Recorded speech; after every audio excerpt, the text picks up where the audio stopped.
अगर हमारे पूर्वज, जिनका खून हमारी रगों में है, आज हम तो 140 करोड़ है। अगर 40 करोड़ गुलामी की बेड़ियों को तोड़ सकते हैं, अगर 40 करोड़ आजादी के सपने को पूर्ण कर सकते हैं, आजादी लेकर के रह सकते हैं, तो 140 करोड़ देश के मेरे नागरिक, 140 करोड़ मेरे परिवारजन अगर संकल्प लेकर के चल पड़ते हैं, एक दिशा निर्धारित करके चल पड़ते हैं, कदम से कदम मिलाकर, कंधे से कंधा मिलाकर अगर चल पड़ते हैं, तो चुनौतियां कितनी भी क्यों ना हो, अभाव की मात्रा कितनी ही तीव्र क्यों ना हो, संसाधनों के लिए जूझने की नौबत हो तो भी हर चुनौती को पार करते हुए हम समृद्ध भारत बना सकते हैं। हम 2047 विकसित भारत का लक्ष्य प्राप्त कर सकते हैं। अगर 40 करोड़ देशवासी अपने पुरुषार्थ से, अपने समर्पण से, अपने त्याग से, अपने बलिदान से आजादी दे सकते हैं, आजाद भारत बना सकते हैं, तो 140 करोड़ देशवासी उसी भाव से समृद्ध भारत भी बना सकते हैं।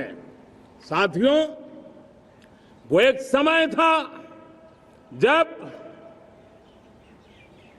लोग देश के लिए मरने के लिए प्रतिबद्ध थे और आजादी मिली थी। आज ये समय है देश के लिए जीने की प्रतिबद्धता का। अगर देश के लिए मरने की प्रतिबद्धता आजादी दिला सकती है, तो देश के लिए जीने की प्रतिबद्धता समृद्ध भारत भी बना सकती है।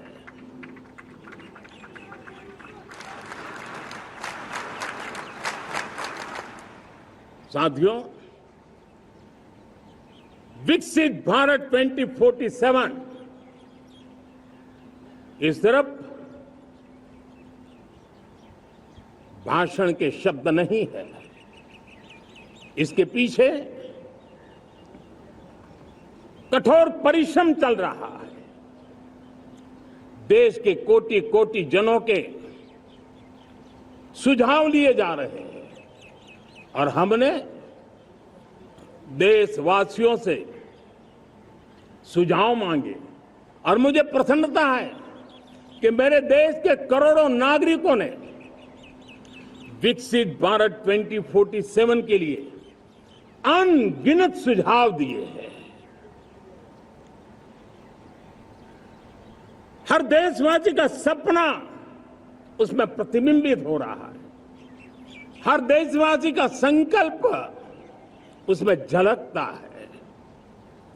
युवा हो, बुजुर्ग हो, गांव के लोग हो, शहर के लोग हो, किसान हो, कामदार हो, दलित हो, आदिवासी हो, पहाड़ों में रहने वाले लोग हो, जंगल में रहने वाले लोग हो, शहरों में रहने वाले लोग हैं, हर किसी ने 2047 में जब देश आजादी का 100 साल मनाएगा, तब तक विकसित भारत के लिए अनमोल सुझाव दिए हैं। और मैं जब इन सुझावों को देखता था, मेरा मन प्रसन्न हो रहा था। उन्होंने क्या लिखा? कुछ लोगों ने कहा कि दुनिया का स्किल कैपिटल बनाने का सुझाव हमारे सामने रखा। 2047 विकसित भारत के लिए कुछ लोगों ने भारत को मैन्युफैक्चरिंग का ग्लोबल हब बनाने का सुझाव दिया। कुछ लोगों ने भारत के हमारी यूनिवर्सिटीज ग्लोबल बने, इसके लिए सुझाव दिया।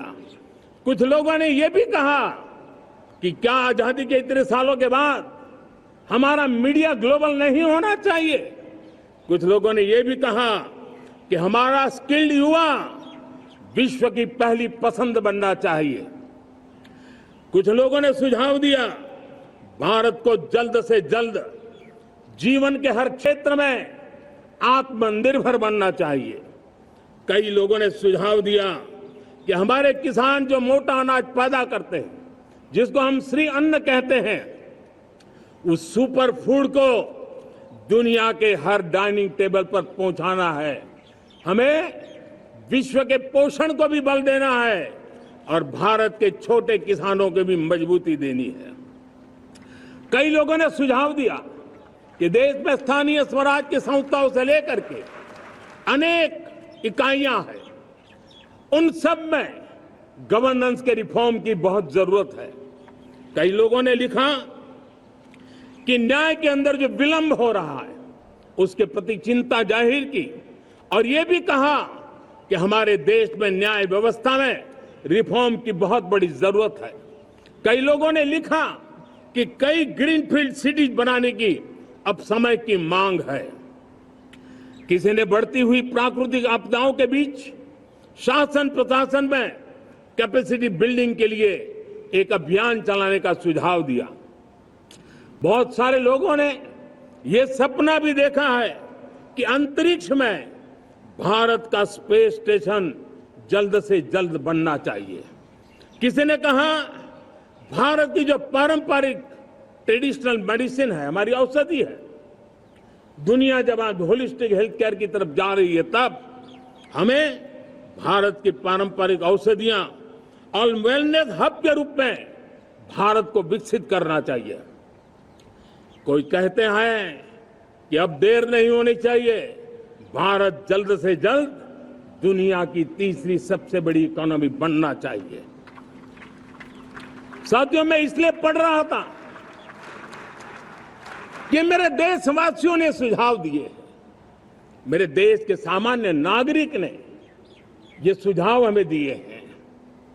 मैं समझता हूं जब देशवासियों की इतनी विशाल सोच हो, देशवासियों के इतने बड़े सपने हो, देशवासियों की इन बातों में जब संकल्प झलकते हो, तब हमारे भीतर एक नया संकल्प दृढ़ बन जाता है, हमारे मन में आत्मविश्वास नई ऊंचाई पर पहुंच जाता है।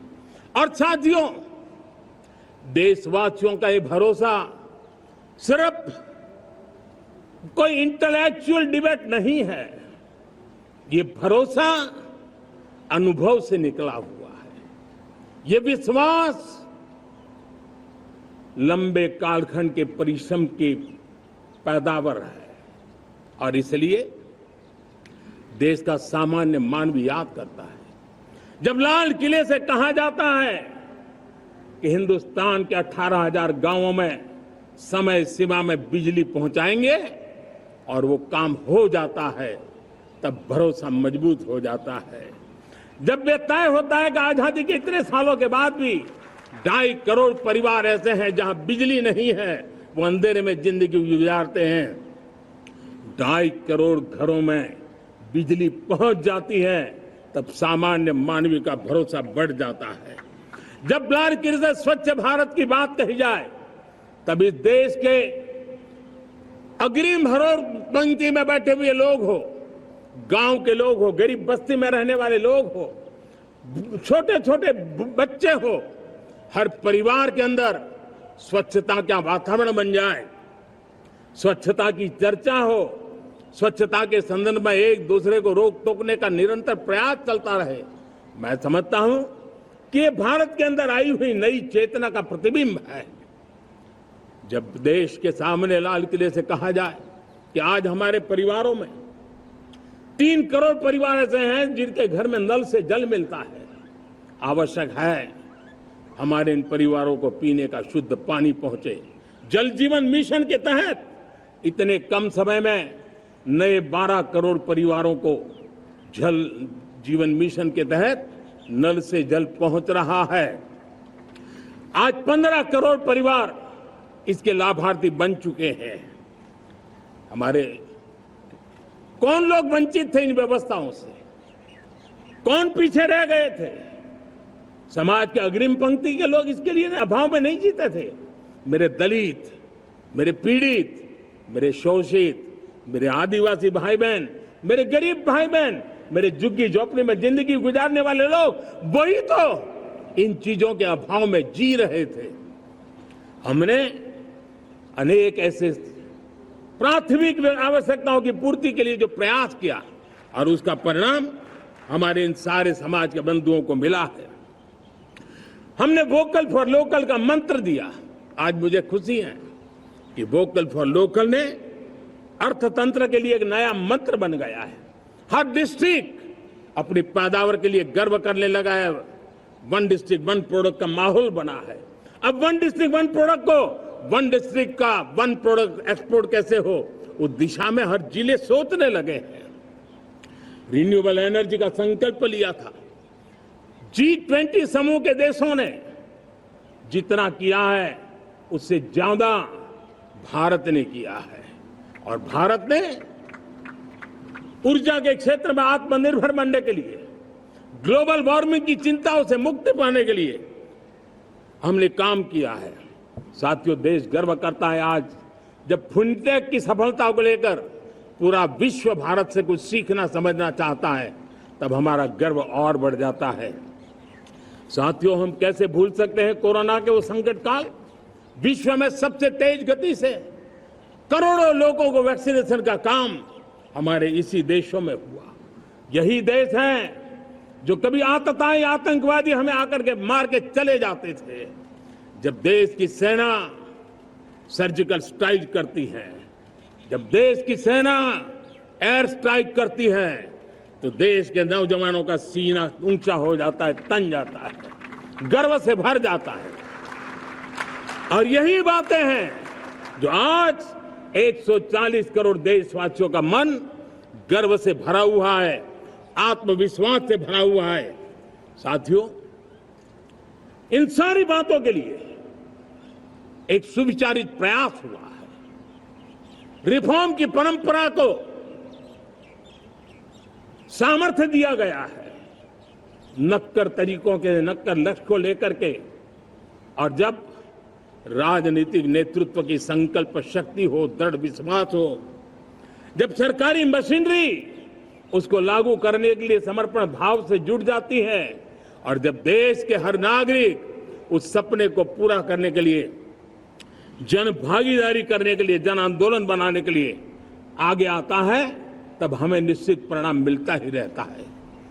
मेरे प्यारे देशवासियों, हम ये न भूलें कि इस देश उस परिस्थितियों से भी दशकों तक भी आजादी के बाद समय बिताया है, जब होती है, चलती है, अरे यार ये तो चलेगा, अरे हमें क्या मेहनत करने की जरूरत है, अरे मामला है अगली पीढ़ी दिखेगी, अरे हमको मौका मिला है यार, मौज कर लो, आगे वाला आगे का जाने, हमें क्या कर रहा है, हम अपना समय निकाल दें।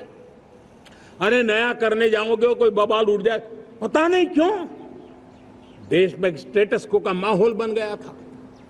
जो है उसी से गुजारा कर लो, यही का माहौल बन गया था। और लोग तो कहते हैं अरे भाई छोड़ो, अब कुछ होने वाला नहीं है, चलो, ऐसा ही मन मर गया था। हमें इस मानसिकता को तोड़ना था, हमें विश्वास से भरना था, और हमने उस दिशा में प्रयास किया। कई लोग तो कहते थे अरे भाई अगली पीढ़ी के लिए काम हम अभी से क्यों करें, हम तो आज का देखें। लेकिन देश का सामान्य नागरिक ये नहीं चाहता था, वो बदलाव के इंतजार में था, वो बदलाव चाहता था, उसकी ललक थी, लेकिन उसके सपनों को किसी ने तवज्जो नहीं दी, उसकी आशा आकांक्षाओं को, अपेक्षाओं को तवज्जो नहीं दी गई, और उसके कारण वो मुसीबतों को झेलते हुए गुजारा करता रहा, वो रिफॉर्म्स का इंतजार करता रहा।